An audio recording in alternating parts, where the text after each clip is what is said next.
So here's the thing about advanced alien civilizations. They've got faster-than-light travel, they've got energy shields, they've got weapons that can crack planets like eggs. What they don't have, apparently, is a decent immune system. The Scourge had a name in about 400 different languages, but everyone just called it the Scourge, because when you're watching entire star systems go dark, you don't really have time for proper nomenclature. It started somewhere in the Andromeda sector, or maybe it was the Triangulum arm. Honestly, the records got a bit fuzzy when civilizations started collapsing faster than you could update a database. The thing was elegant in its simplicity. It was a virus or a bacteria or maybe a prion. Nobody could quite agree because by the time you finished analyzing it, you were already dead. It spread through the air, through water, through the cold vacuum of space, like it was on a personal mission from the universe itself. Incubation period of 6 hours. Mortality rate of 99.9%. That last 0.1%? They wish they were dead.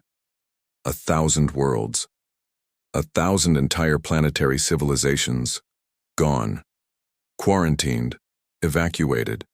Or simply left as cosmic graveyards with populations that went from billions to zero in the time it takes to binge-watch a mediocre streaming series. Commander Vexus of the Thelonian Empire stood in the Galactic Council chambers and tried very hard not to think about the fact that his species had survived 3 major galactic wars and was now being taken out by something they couldn't even see without a microscope.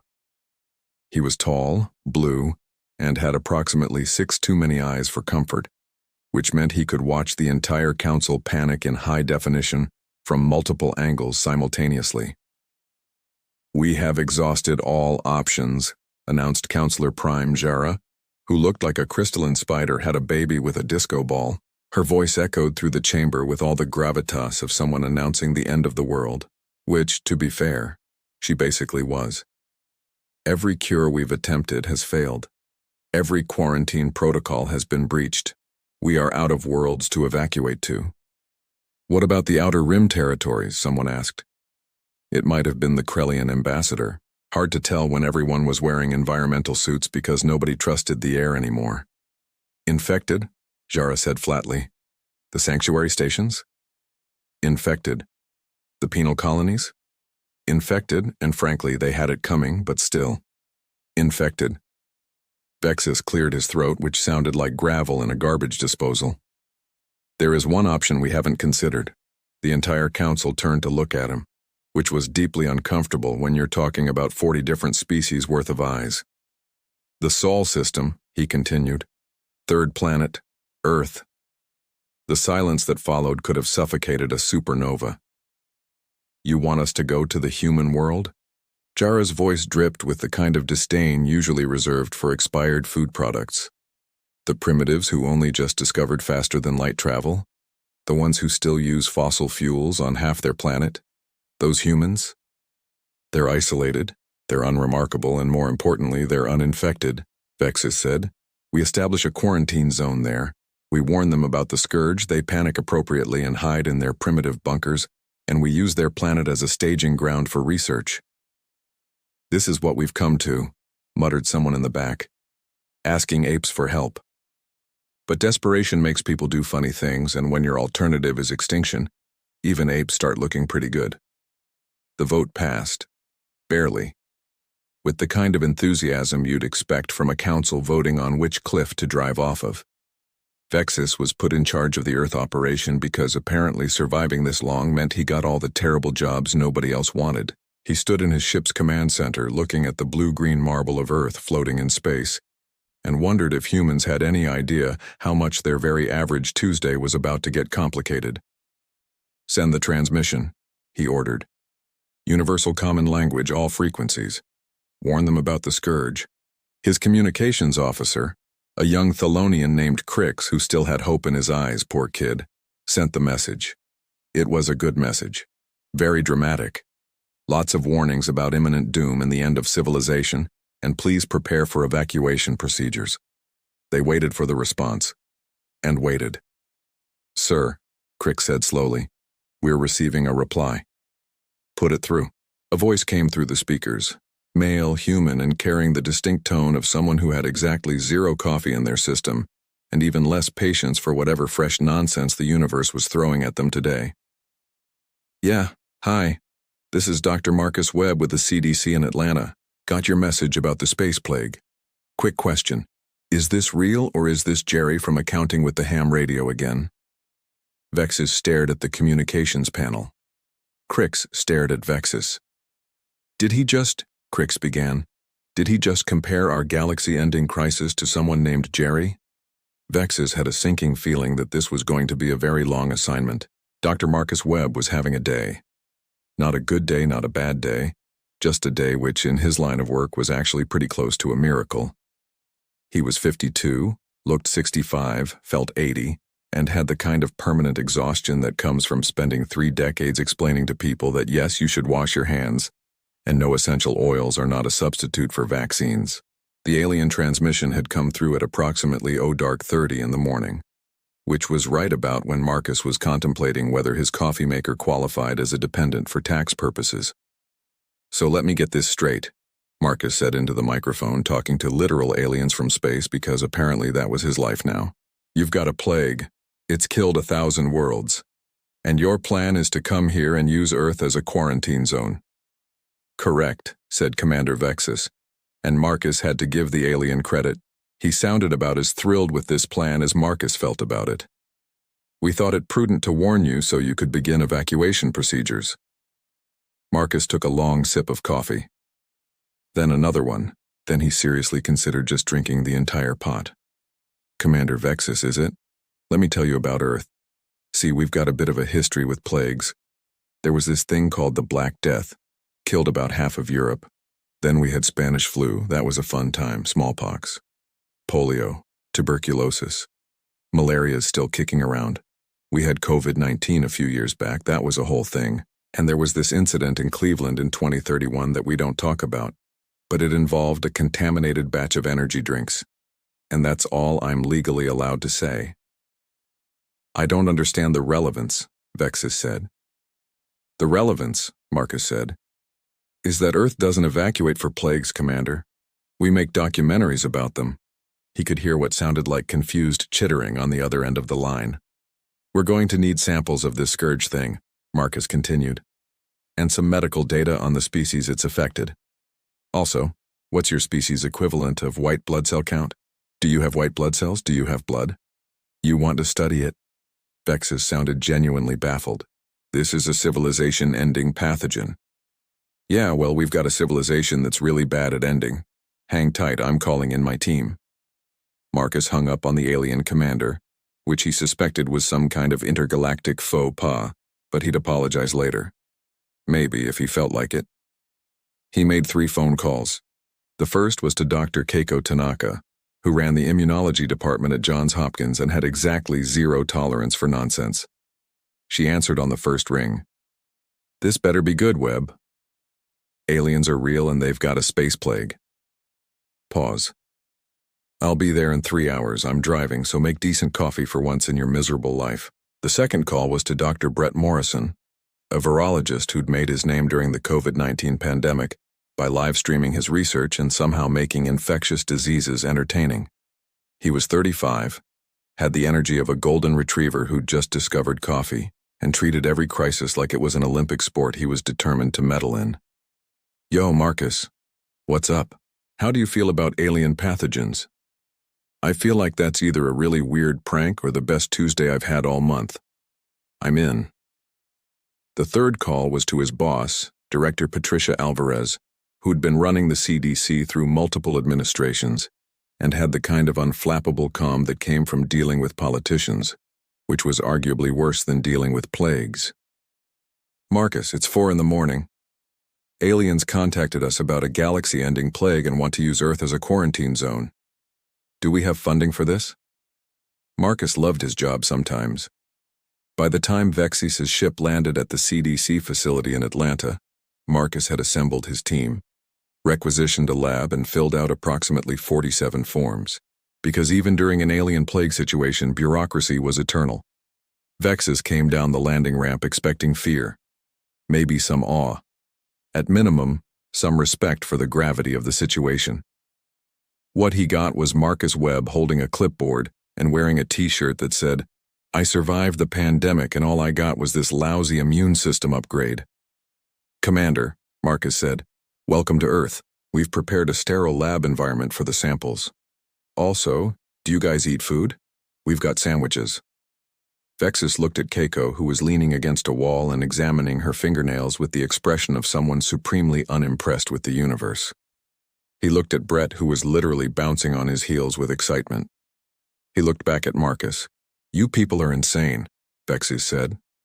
"Yeah," Marcus agreed. "But we're still here, which is more than your 1,000 worlds can say. Now, about those samples?" Keiko pushed off the wall. "I've been reviewing the data you sent ahead.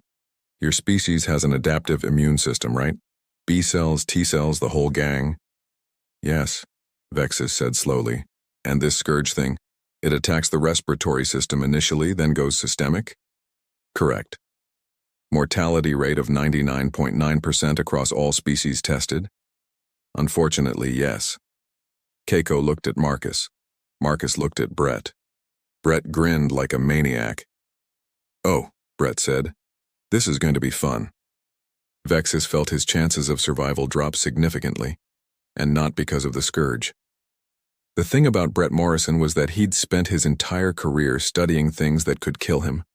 So when Marcus asked for volunteers to be exposed to the scourge, Brett's hand shot up so fast he nearly dislocated his shoulder. "Absolutely not," Keiko said immediately. "Absolutely yes," Brett countered. "Come on, we need human data, and I've got the best immune system in this building. Remember the cafeteria incident?" "We agreed never to speak of the cafeteria incident." "My point exactly. I ate 3-week-old sushi from a vending machine and didn't even get a stomachache. I'm practically indestructible." Marcus rubbed his temples. "Brett, this thing has killed billions of aliens." "Yeah, but I'm not an alien, I'm a human. We're built different." Brett was already rolling up his sleeve. "Besides, YOLO is apparently still a thing we say. I checked with the interns." "That's not reassuring," Vexus said. He'd been observing the humans for 6 hours now and had developed a stress headache, which was impressive considering Thelonians didn't usually get headaches. "This is perhaps the most dangerous pathogen in galactic history." "Cool," Brett said. "You guys got it in a syringe, or do I need to, lick a petri dish? Because I'll do it. But I'd prefer the syringe." 20 minutes later, Brett Morrison became the first human to be deliberately infected with the scourge, because apparently Earth's defense strategy against cosmic horror was spite and poor impulse control. They set him up in a quarantine room with full monitoring. Vexus watched through the observation window with the kind of morbid fascination usually reserved for watching someone juggle chainsaws. "How long until symptoms appear?" Marcus asked. "In every species we've tested, 6 hours until initial symptoms, 12 hours until death," Vexus said quietly. Keiko was already at her workstation, monitoring Brett's vitals and blood work in real time. "Okay, the scourge is in his system. I can see it on the scan. It's heading for his respiratory tissue." Hour 1. Brett played video games on his phone. Hour 2. Brett complained about being hungry. Hour 3. Brett took a nap. Hour 4. The scourge reached Brett's lungs and encountered his immune system. If you could have zoomed in to the cellular level, which Keiko's very expensive equipment was doing, you would have witnessed something that looked less like an infection and more like a bar fight. The scourge, which had steamrolled through 1,000 species' immune systems like they were made of tissue paper, hit Brett's antibodies and immediately discovered that human immune systems don't play defense. They play extremely aggressive offense. "Oh my God," Keiko breathed, staring at her monitors. "His T cells are multiplying like crazy. His antibodies are marking the scourge faster than it can replicate. It's like watching a shark meet a school of piranhas." "What's happening?" Vexus demanded. "His immune system is winning," Marcus said, sounding shocked. "It's not even close." The scourge tried to attach to lung cells. Brett's immune system said absolutely not and deployed what could only be described as cellular bouncers. The scourge tried to go systemic. Brett's antibodies hunted it down like it owed them money. The scourge attempted to mutate. Brett's adaptive immune system adapted faster, because apparently millions of years of fighting Earth diseases had created an immune response that was basically an overachieving psychopath with a grudge. Hour 5. Brett woke up from his nap. Hour 6. Brett's temperature was elevated by 0.7 degrees. "How are you feeling?" Marcus asked through the intercom. "Bit warm," Brett said, stretching. "Kinda tired. Are we still doing Taco Tuesday in the cafeteria? Because I'm not missing Taco Tuesday for space flu." Vexus stared. Just stared. "His symptoms," the commander said slowly, "are equivalent to what you would call a common cold." "Mild cold," Keiko corrected, still watching her screens in fascination. "I've seen worse responses to seasonal allergies. His immune system just identified the scourge, cataloged it, mass-produced antibodies, and is currently hunting down the last remaining viral particles like it's playing whack-a-mole. This is the most aggressive immune response I've ever seen outside of an autoimmune disorder." "But it's killed billions," Vexus repeated, because his brain was having trouble processing this. "Yeah, of aliens," Brett called from quarantine. "No offense, Commander, but what kind of weak-sauce immune systems do you guys have? This thing's not even making me sneeze." Marcus pulled up the comparative data. Earth's disease history, the Black Death, Spanish flu, smallpox, tuberculosis, cholera, typhoid, dengue fever, COVID-19. The Cleveland incident, which the file said was classified but included the phrase, "never combine taurine with experimental probiotics." "Oh," Marcus said softly. "Oh, that's why." "Why what?" Vexus asked. "Earth is a disease factory, Commander. We've been fighting plagues since before we crawled out of the oceans. Our immune systems didn't evolve to fight off the occasional infection. They evolved in an environment where everything is constantly trying to kill us on a microscopic level. Bacteria, viruses, fungi, parasites, prions. We've got enemies we haven't even named yet. Our immune systems are in a permanent state of paranoid aggression." Keiko nodded slowly. "We're not tougher than you, Commander. We're just more traumatized. On a cellular level." Brett pressed his face against the quarantine window. "So does this mean I can get tacos or what?" "Absolutely not. You're staying in there for another 18 hours, Marcus said. "But Brett?" "Yeah, boss? Nice job not dying." "Thanks, I've been practicing for years." Vexus sat down heavily, which was hard to do gracefully when you had 6 legs. "You're telling me that humans might be immune to the scourge because your planet is essentially a biological war zone?" "Immune is a strong word," Keiko said. "Resistant is more accurate, but yes. Essentially, the scourge just picked a fight with the one species in the galaxy that spent its entire evolutionary history in the cosmic equivalent of a maximum security prison where all the inmates are microscopic and extremely angry." "This is impossible." Marcus handed him a cup of coffee. "Commander, let me tell you about Earth. Impossible is just Tuesday here. Now let's talk about how we're going to weaponize this." In his quarantine room, Brett Morrison sneezed once, killed the last scourge particle in his system, and went back to playing video games. The galaxy's deadliest plague had just met its match, and it wore a lab coat and complained about missing Taco Tuesday. "So here's the thing about human blood," Marcus said, standing in front of a holographic display showing approximately 40 different alien species biology. "You guys are probably not going to like it." Vexus had called in every medical expert still alive from the surviving species. They filled the emergency council chambers, which had been hastily set up on Earth because everywhere else was either infected or evacuated. The air was thick with desperation, and the smell of whatever passed for stress sweat in 16 different biologies. "Dr. Webb," Counselor Prime Jara said, her crystalline surface flickering with anxiety, "if you have a cure, we need it now.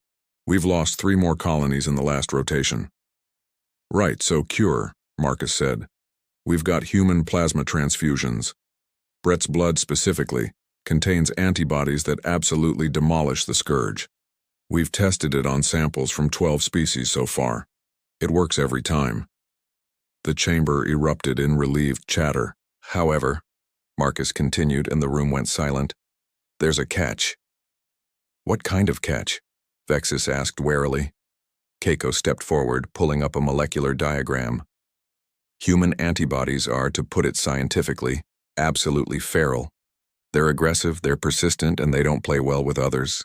When we introduce human plasma into alien bloodstreams, it cures the scourge, but the side effects are significant.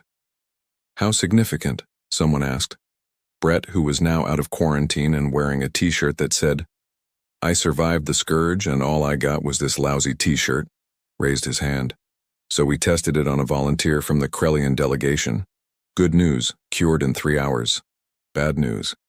He spent 2 of those hours vomiting and described the experience as, quote, "drinking liquid fire mixed with regret." "Your immune system is toxic to us?" Vexus said. "Not toxic," Keiko corrected. "Just extremely aggressive. Think of it like this. Your immune systems are like mall security guards. Polite, follow the rules, wait for backup. Human immune systems are like that one guy who got banned from every bar in town but keeps showing up anyway. We get results, but the process is messy." Marcus pulled up more data. "We've documented the side effects across multiple species. Nausea, fever, temporary paralysis of secondary organs, hallucinogenic episodes, spontaneous molting in species that don't normally molt, and in one memorable case the patient's skin turned purple for a week." "But they lived," Vexus said. "They lived," Marcus confirmed. "Every single one. 0 mortality. The scourge was completely eliminated from their systems." The council chamber filled with urgent whispers. Marcus could see the calculation happening behind dozens of different types of eyes. Die from the scourge or suffer through human blood and live. "There's more," Keiko said. "We can't produce enough human plasma for 1,000 worlds worth of infected patients. We'd need every human on Earth to donate daily for the next 10 years, and that's assuming the antibodies remain stable outside the body, which they don't." "So what's your solution?" Jara asked. Marcus grinned. It was not a comforting grin. "We make synthetic versions. I've got a team working on isolating and replicating the specific antibodies. Give us 2 weeks and access to your medical manufacturing facilities, and we can produce enough synthetic human antibodies to cure a galaxy." "Synthetic," Vexus said slowly. "You can do that, Commander? We've been genetically engineering insulin for decades. This is just insulin's angry, overachieving cousin." Brett leaned forward. "Also, I'm starting a betting pool on which species handles the treatment worst. Thelonians are currently at 5-to-1 odds because Vexus dry heaved when we showed him a blood sample." "I did not dry heave," Vexus protested. "You absolutely did, dude. I got it on video." The council voted. It wasn't unanimous. There was a vocal minority led by Ambassador Quelix of the Arxian Collective, who argued that accepting help from primitive humans would damage their standing as advanced civilizations. But when your alternative is extinction, pride becomes negotiable, mostly negotiable. "This is humiliating," Quelix announced, his scales rippling with indignation. He looked like an iguana had a baby with an accountant and neither parent wanted custody. "We are the Arxian Collective. We have existed for 10,000 years. We are not going to be saved by a species that still uses combustion engines." "Cool," Brett said. "More treatment for everyone else then." "Ambassador Quelix," Vexus said, trying for diplomacy. "I understand your concerns, but we're out of options." "I refuse," Quelix said. "The Arxian Collective will find our own cure. We will not be beholden to these plague monkeys." Marcus shrugged. "Your funeral, buddy. Literally." Keiko was already coordinating with alien medical facilities. "We'll need your manufacturing specs, your medical protocols, and someone who can explain how your distribution networks work, without using the phrase quantum entanglement, because that doesn't help me get medicine to patients." "I'll assign my staff," Vexus said. He looked at Marcus. "Thank you. I know I don't say it enough, but thank you." "Thank me when this is over," Marcus said. "Right now we've got a galaxy to save, and I need about 6 pots of coffee to make it through the next week." The manufacturing process was insane. Humans had never scaled up medical production to intergalactic levels before, mainly because they'd never needed to, and it turned out that when you tried to explain pharmaceutical protocols to species that communicated through bioluminescence or telepathic fungi spores, things got complicated fast. But it worked. Slowly, painfully.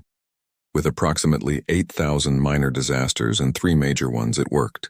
The synthetic antibodies rolled out across the surviving worlds. The reactions were exactly as promised, universally horrible, but not fatal. Patients recovered from the scourge, spent a few days wishing they were dead from the side effects, then made full recoveries. Brett's betting pool became a viral sensation across multiple alien social networks, which apparently existed and were exactly as chaotic as human social media. He started posting recovery videos, documenting the side effects with the enthusiasm of a nature documentary narrator. And here we see the Tharvian patient experiencing temporary bioluminescence, Brett narrated, filming an alien who was glowing like a disco ball. This is not a normal Tharvian trait, but hey, at least they're alive. Side effects include looking like a rave in progress and an inexplicable craving for what humans call citrus fruits. 10 out of 10 would cure again. Vexus found himself becoming Earth's unofficial liaison, which meant he spent most of his time explaining to various alien governments that yes, the humans were weird, no, that wasn't going to change, and yes, they had to accept the treatment or die, so pick one. 3 weeks into the mass treatment program, news came through that Ambassador Quelix had been infected with the scourge. He refused treatment for 4 days, right up until his organs started failing. He took the synthetic antibodies on day 5, spent 2 days hallucinating about geometric shapes, and made a full recovery. He never apologized, but he did stop calling humans plague monkeys, so Marcus considered it a win. The scourge retreated, not disappeared. That would take months of coordinated effort. But it went from galaxy-ending threat to manageable crisis. Planets started reopening. Evacuation fleets turned around. The Galactic Council reconvened in their original chambers, which had been thoroughly disinfected approximately 40 times. And Earth, the backwater planet that nobody had paid attention to, suddenly became the most important world in the galaxy. Vexus stood in the CDC facility, watching Marcus and his team work. They looked exhausted. They looked stressed. They looked like they'd aged 10 years in 3 weeks. They also looked like they'd do it all over again without hesitation. "You know," Vexus said, "when this started, I thought we'd be babysitting primitives while we did the real work." Marcus looked up from his computer. "And now?" "Now I think Earth might not be as backward as we assumed." "Thanks," Marcus said. "That's almost a compliment." "Almost," Vexus agreed. Brett walked past carrying a box labeled, "More synthetic antibodies because apparently we're just doing this forever now." "Hey, Commander," he called. "We still on for that interview? My followers want to know what it's like getting saved by plague monkeys." Vexus sighed, which sounded like wind through a broken flute. "Yes, Brett. We're still on." "Awesome. Also, quick question, do Thelonians eat pizza? Because we're ordering pizza." "What's pizza?" "Oh, buddy, you're about to have your mind blown." The galaxy was saved by human immune systems, synthetic antibodies, and apparently, pizza. Quelix remained a cautionary tale about pride and plasma, which Brett turned into a meme that spread across 6 solar systems. And in a lab in Atlanta, Dr. Marcus Webb made a note in his files. "Saved galaxy. Remember to submit expense reports." Because even in the face of cosmic horror, bureaucracy was eternal. Saving 1,000 worlds turned out to be less about dramatic heroics and more about logistics, which was somehow both less glamorous and more exhausting than anyone had anticipated. Marcus stood in front of a 3-dimensional star map that showed infection rates, treatment distribution, and approximately 400 things that were currently on fire, metaphorically speaking, some literally. Space was complicated.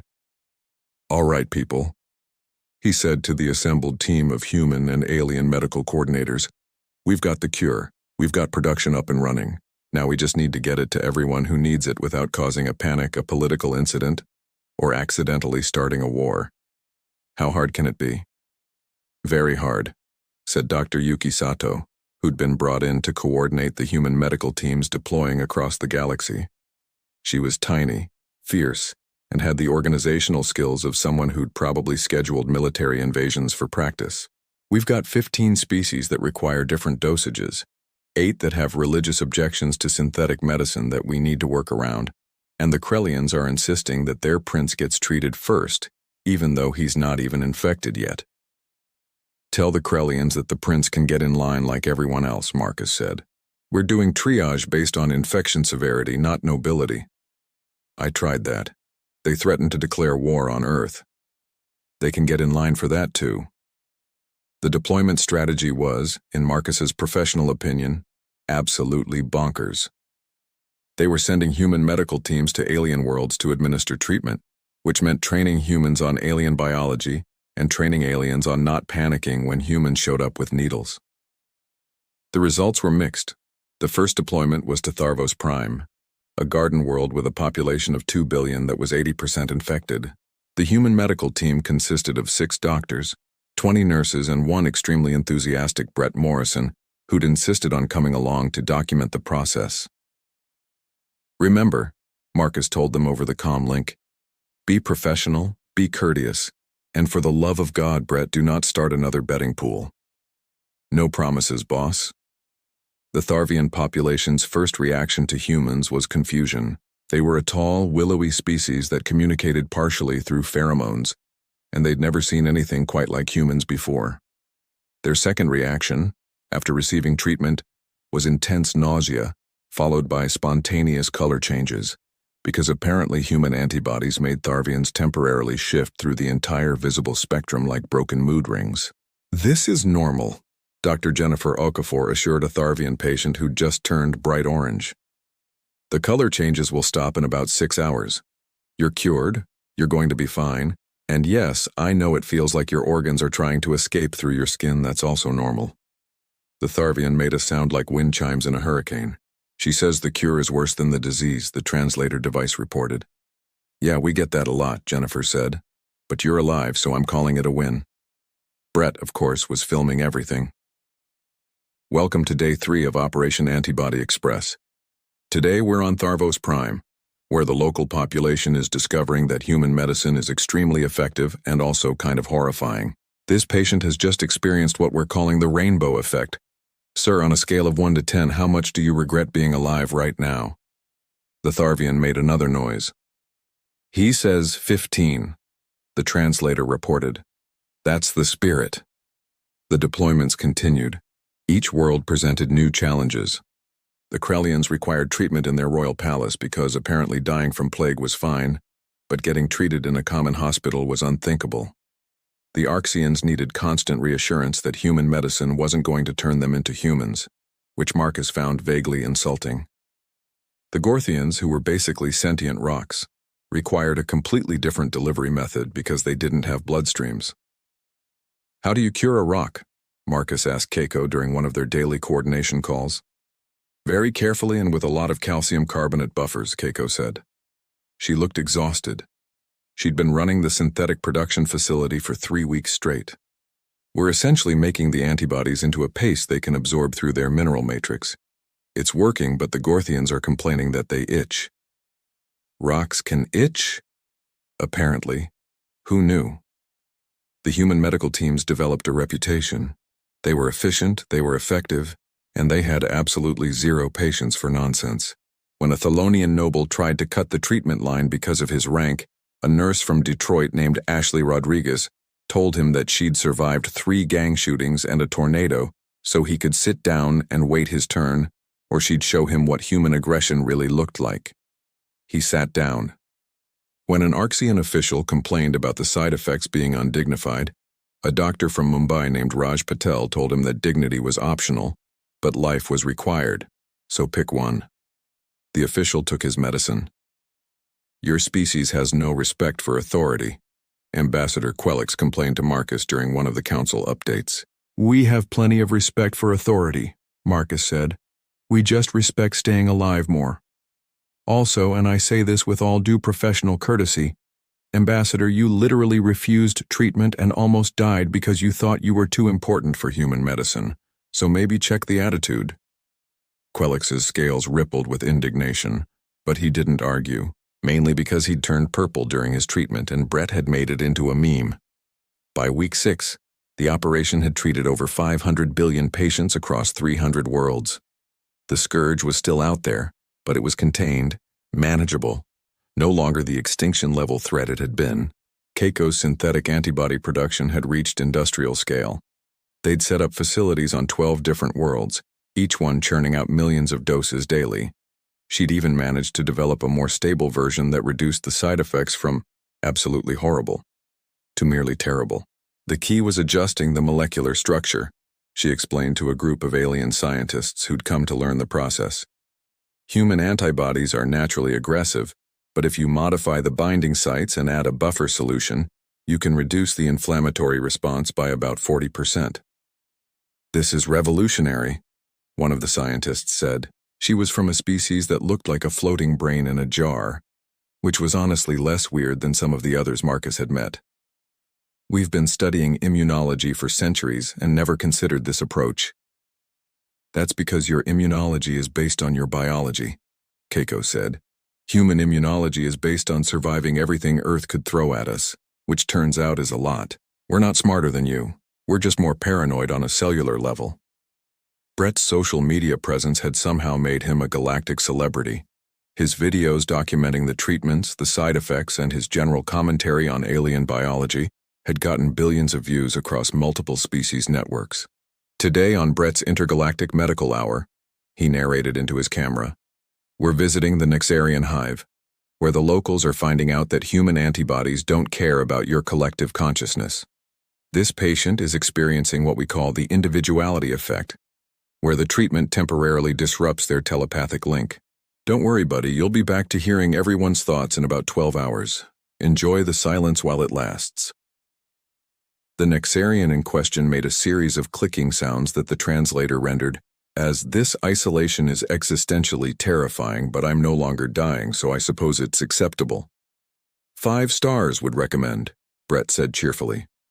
Marcus watched the deployment reports come in with a mixture of pride and exhaustion.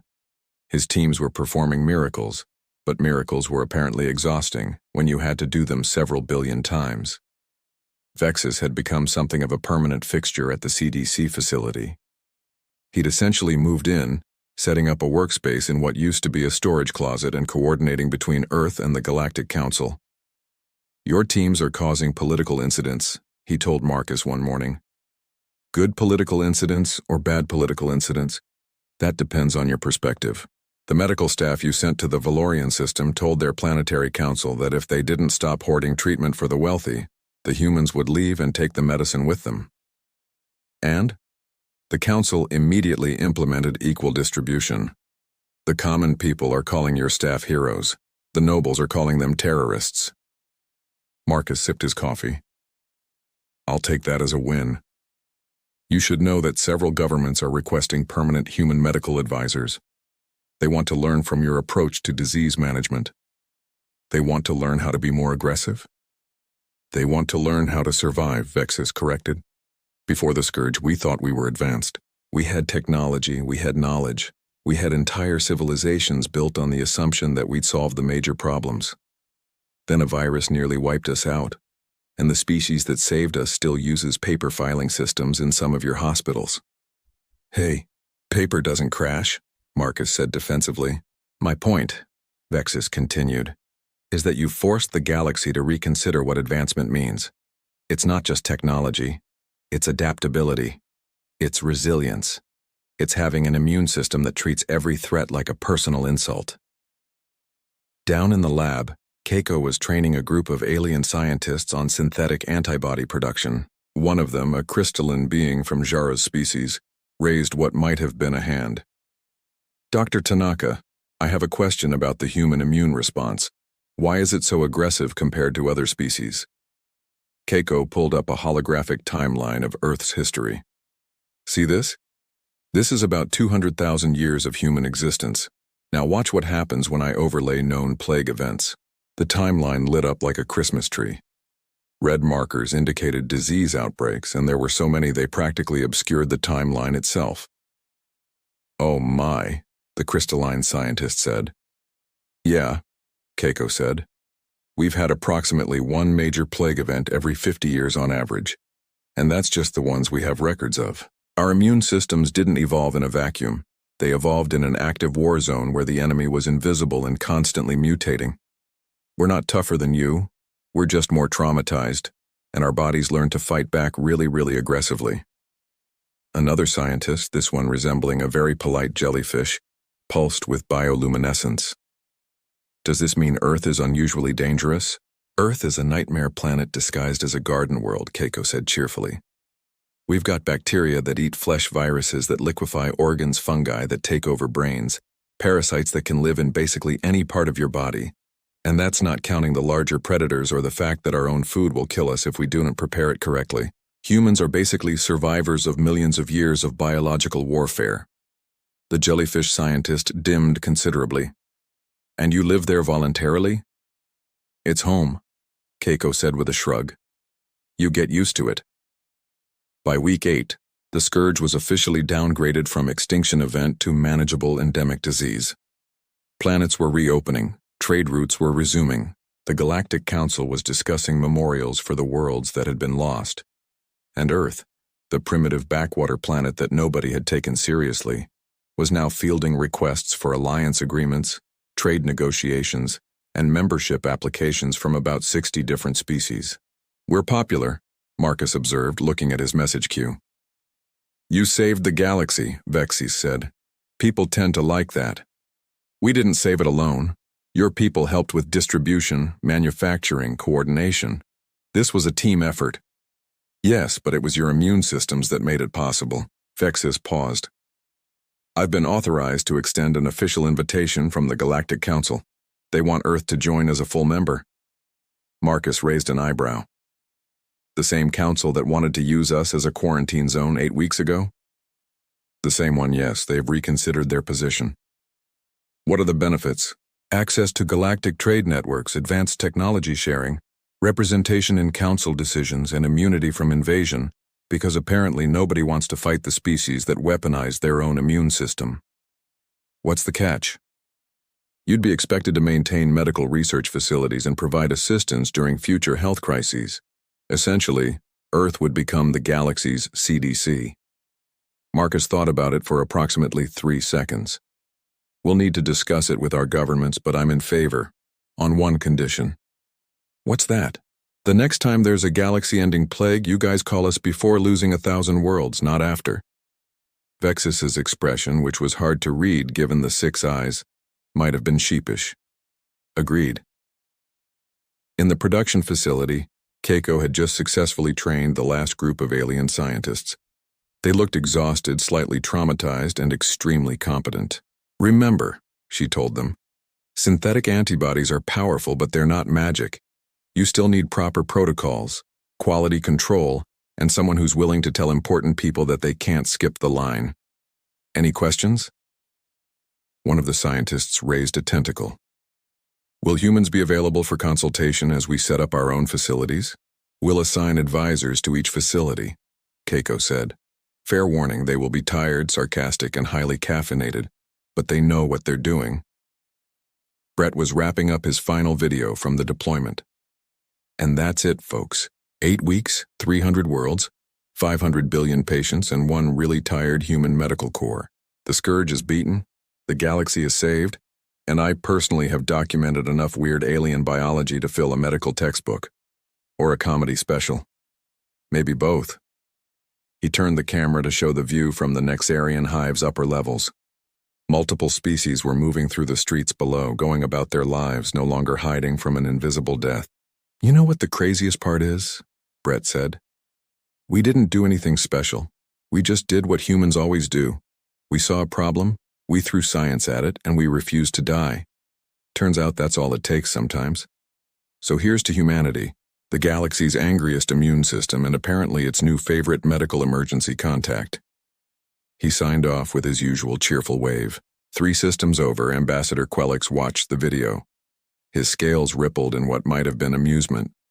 He'd never admit it publicly, but the plague monkeys had grown on him, just a little, and somewhere in deep space, in a region not yet explored by the Galactic Council, something else stirred. Another plague, another threat, but this time, the galaxy had Earth, and Earth, as it turned out, was very good at surviving.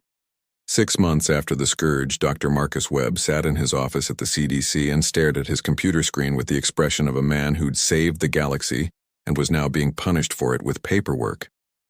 His inbox contained 4,847 unread messages. Approximately 4,200 of them were from various alien governments asking for medical advice about things that were definitely not emergencies. "Dear Dr. Webb," he read aloud, "our Crown Prince has developed a mild rash. Could this be another scourge outbreak? Please advise immediately." He typed back, "It's a rash. Use topical cream. Stop panicking." The next message, "Dr. Webb, 3 citizens in our northern province are sneezing. Is this the scourge?" "It's allergies. Literally just allergies." The next one, "Dr. Webb, our premier has a headache and—" Marcus closed his laptop. It was 10 in the morning and he'd already dealt with 6 false alarms, 3 actual medical emergencies, and 1 incident where a Krellian diplomat had confused a hangover with a plague symptom. His desk phone rang. It was the front desk. "Dr. Webb, there's a delegation from the Mortharian Collective here to see you. They don't have an appointment, but they say it's urgent. Do they have actual symptoms, or are they just worried?" "They're worried about a fungal infection in their agricultural sector." "That's not my department. Transfer them to Agriculture Extension." "They specifically asked for you. Something about humans being the galaxy's disease experts." Marcus rubbed his temples. "Give me 5 minutes." The Galactic Council had officially inducted Earth as a full member 3 months ago in a ceremony that was supposed to be dignified and formal, but ended up being slightly chaotic because Brett had live-streamed it and made commentary about everyone's formal wear. "The Tharvian ambassador is wearing what appears to be living plants," Brett had narrated. "Bold choice. The Arxian delegation went with crystalline armor, very shiny, probably a nightmare in direct sunlight. And the human delegation is wearing suits from a department store because we're classy like that."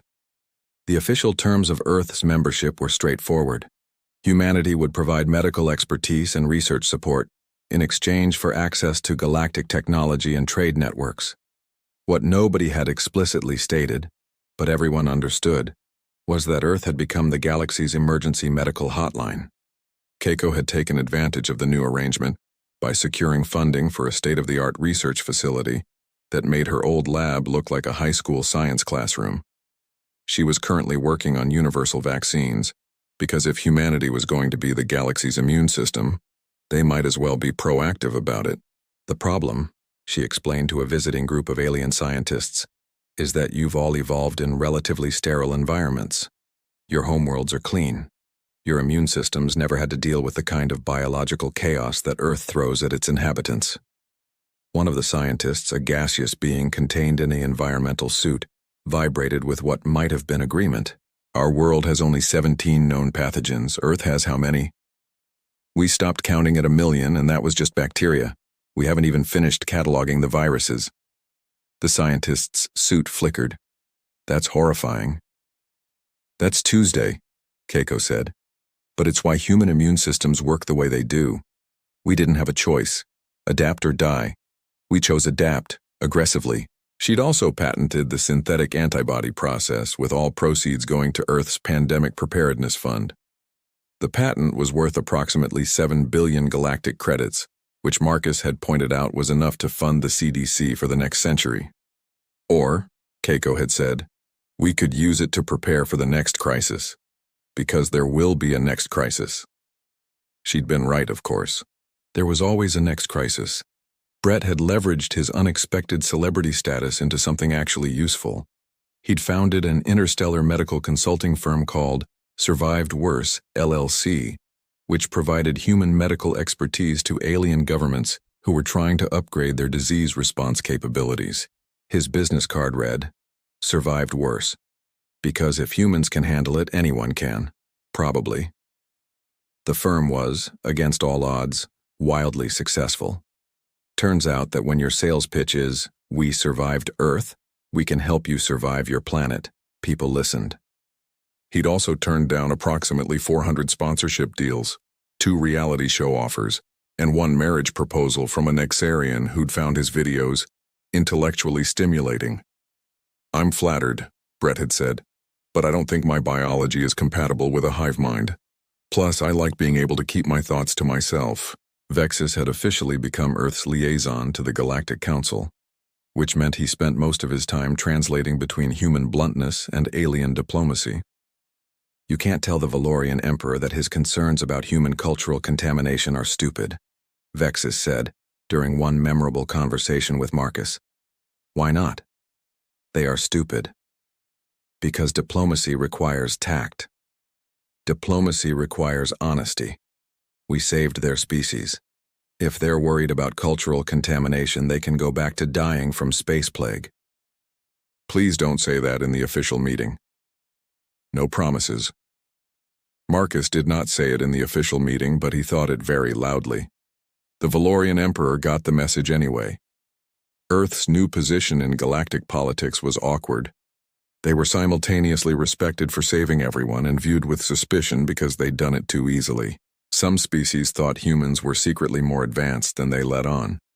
Others thought Earth was a ticking time bomb of biological horrors waiting to be unleashed. Both theories had some merit. The thing is, Marcus explained to a reporter from Galactic News Network, we're not special. We're just survivors. Earth is a tough planet. It's got diseases, predators, weather that can kill you, plants that can kill you, other humans that can kill you. We evolved to deal with all of that. So when the scourge showed up, it was just another problem to solve. But you solved it in weeks when the rest of the galaxy couldn't solve it in years. Because we've been solving problems like this for our entire existence. This wasn't new for us, it was just bigger. The interview went viral across 18 species social networks. Humans became simultaneously more and less mysterious. More because apparently Earth was worse than anyone had realized. Less because humans were surprisingly straightforward about it. Yeah, our planet tries to kill us constantly. Yeah, we're still here. What else do you want to know? The memorials for the worlds lost to the scourge were completed 4 months after the cure. Marcus attended the dedication ceremony for the memorial on the Council homeworld. It was a massive crystalline structure that listed every world, every species, every life lost. 1,000 worlds, trillions of lives. We should have called you sooner, Jara said quietly, standing next to Marcus as they looked at the names. Yes, Marcus agreed. You should have. Pride, she said. We were too proud to ask for help from a species we considered primitive. And it cost you 1,000 worlds. It did. She turned to face him. We won't make that mistake again. Good, because there will be a next time. There's always a next time. Will you help us prepare? Marcus thought about the team he'd built, the systems they'd created, the knowledge they'd gained. He thought about Brett's company teaching aliens about human-style disease response. He thought about Keiko's research into universal vaccines. He thought about the 4,847 unread messages in his inbox from species who were finally taking disease preparedness seriously. Yeah, he said, we'll help. That night, Marcus returned to his office to find yet another message marked urgent. He almost deleted it out of spite, but the subject line caught his attention. New pathogen detected. Outer Rim territories requesting consultation. He opened it, read it, swore quietly. Then he called Keiko. Tell me you're not about to ruin my evening, she said by way of greeting. Define ruin. There's a new pathogen in the Outer Rim. Unknown origin, spreading fast. Preliminary reports suggest it's not related to the scourge, but it's definitely nasty. Silence on the other end. Then, mortality rate? 60% in initial infections. Species affected? 3 so far, all unrelated biologies. More silence. Marcus could hear Keiko typing in the background. Send me the data, she said finally. I'll start analyzing tonight. Call Brett, we might need his company's resources. And Marcus? Yeah? Welcome to being the galaxy's permanent emergency contact. I was afraid of that. He hung up and looked at his office. Awards on the walls from various alien governments, commendations, photographs of his team. A framed meme that Brett had made showing Marcus's face with the caption, Saves Galaxy Still Has Paperwork. His phone buzzed. Brett had created a group chat. Brett. New space plague, who dis? Keiko. This is why I don't like group chats. Marcus. Emergency meeting tomorrow, Euro 800 hours. Brett. Can we at least make it Euro 900? Some of us have social lives. Keiko. No, you don't. Brett. Fair point. Euro 800 it is. Vexus's name appeared in the chat, which was surprising because Marcus hadn't realized the alien had a phone. Vexus. I'll inform the council. They're going to ask Earth for help again. Marcus. Of course they are. We're the Galactic CDC now. Vexus. Could be worse. Brett. Could be better. Could be tacos. Keiko. Everything comes back to tacos with you. Brett. Tacos are universal, Keiko. That's why they're perfect. Marcus smiled despite himself. 6 months ago, they'd been scrambling to save a galaxy that had written them off as primitives. Now they were the first call when things went wrong, which was both flattering and exhausting. But they'd do it. Of course they'd do it, because that's what humans did. They saw a problem, they threw science and stubbornness at it, and they refused to quit until it was solved. The galaxy had learned that lesson the hard way. Marcus looked at his computer screen one more time. 848 unread messages now. He opened a new document and started typing. Preliminary Response Protocol. Outer Rim Pathogen. Team, Webb, Tanaka, Morrison. Status, here we go again. He saved the file, closed his laptop, and went to make coffee. It was going to be a long night, but then again, saving the galaxy usually was. Somewhere in the depths of space, the new pathogen continued spreading. It didn't know that it had just picked a fight with humanity. It would learn. They always did. And back in Atlanta, in a CDC facility that had become the unofficial medical center of the galaxy, Dr. Marcus Webb prepared for another impossible task, another crisis, another chance to prove that Earth's greatest export wasn't technology or culture or art. It was survival. And humanity, as it turned out, was really, really good at surviving. Even when the universe tried its absolute hardest to prove otherwise. The scourge had claimed 1,000 worlds before it met Earth's immune system. The next plague would be smarter. Humanity would be ready anyway. Because that's what they did.